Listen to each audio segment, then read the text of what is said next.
obviously with this week with Michigan State, it doesn't get any easier. And Coach Izzo's team is playing really well. They looked good yesterday.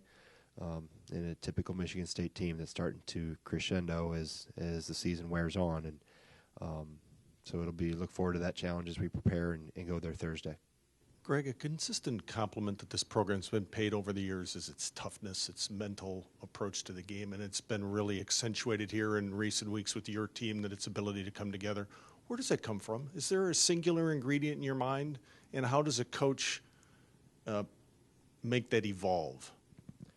Well, I think it starts in the locker room, and as you've heard me say before, and there's been some articles written on it, and the culture and the chemistry and how that's improved and grown. But what people have seen on the floor in terms of improvement and success, it's been tenfold behind closed doors and underneath in the surface in terms of how they've grown and come together off the court. And you don't have that type of success on the floor if you're not together and have each other's back. And we've always won games. We've had very talented players here, don't get me wrong. And I'd say we had several last year in recent memory, but over the course of time. But we've always traditionally won or had more success with culture being right, cohesiveness, chemistry, maturity, experience. And when you have the right blend of that, you can exceed maybe individual talent that's on the other bench.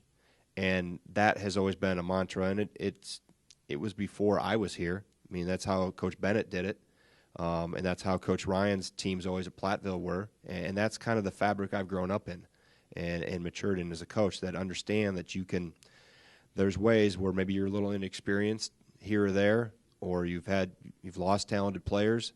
How can you find a way? And the toughness and the physicalness is always an important piece of it, and that mindset of how we have to battle. And I've always, usually when we leave the locker room, one of the last things I say to them is that we understand how good we are when we're the more physical team and how we struggle when we're not. So that's the kind of the DNA that has grown within this group and the identity they've taken on because we had to. I don't think there's any doubt that, we had to find a way to maybe muddy the waters and say make it a rock fight, in the trenches. And that toughness. And in this league, you have to. You look at the teams that traditionally have been at the top or near the top and have sustained it over the course of time. We're playing one on Thursday night. What do you think about Michigan State? It's toughness and those things come to mind first. And I think that has been part of this program, too, and an important part that we can't. I knew it was much more than X's and O's when I took over in December, and that a toughness and that ability to stick your face in and go toe-to-toe and not flinch was a big piece of it that had to be grown and had to be developed. And they've absorbed that and taken that challenge on and have really improved in that area. Jeff. Greg, you just came from a place that not many road teams go in and have much success, and you guys haven't had a lot of success recently at Michigan State, even though you haven't played there for a couple of years. I think Zach's the only one who's been in that building and played. Does that experience or lack thereof, is it going to be a positive or a negative either way in this game or not? I don't think it really matters because it will be a possession-by-possession game just like Saturday night's game, and I think that's how you win in any road game, let alone I don't think it's been the venue, so to speak, that we've gone into, whether it be Michigan State or Maryland.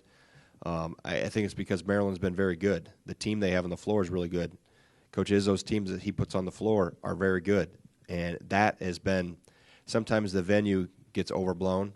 I think we've had success here because we have had very good teams on the floor and very good players. So that understood that whole thing about culture and chemistry and playing together that I just talked about. But, obviously the fan base there is terrific. That's a great environment for college basketball. But as I told the team Saturday night before we were in the pregame, those 17 or 18,000 that are in there, they don't matter. They don't play defense. They don't rebound. They can't shoot. So it's just our 5 against their 5, and then our 4, 5, 6, whoever comes off the bench, just do your job.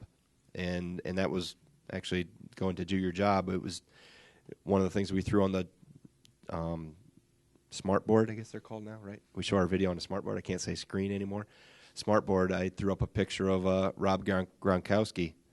During the AFC Championship week, he wore a hat, and I think now he has a little YouTube side video, his own show called Do Your Job. It was real simple. Hey, do your job this weekend. Do your job today in practice when we get there, when we fly there. And I've just tried to simplify things, but yet give them little visual reminders of how good we can be when we're together and everybody does their part and pulls their weight. And that was a simple message as we walked out of the door to load the bus to go to the airport. Do your job. And they did it. Greg, what do you think Coach Izzo's going to think when he reads your comments that you're going to muddy the waters and have a rock fight in East Lansing? That's how our games have always been. They've been physical. They've been battles, regardless of teams' records, regardless of the past games that maybe the leading up to that game in terms of we're on a streak. They had a hard-fought game at Purdue, and then they play, really well, especially in the second half yesterday. He does a lot of things in his program based on football, a football mentality, with the pads, and he's taken a step further with pads and shoulder pads and helmets. I haven't gotten to that point yet. I don't know. I got to still ask Coach Chris for permission to use those in the off season, maybe someday. But it's just I have a lot of respect for him. I have a lot of respect for his program, how he's done it, being in his home state. I know the correlations have been drawn between us in terms of career paths and being at one institution for a long time, but he has treated me exceptionally well when he didn't have to. There was no reason or benefit for him to take me under his wing, so to speak, professionally. So that showed me a long time ago how sincere and honest and heartfelt he was to be able to take that time and do that. That's meant a lot to me.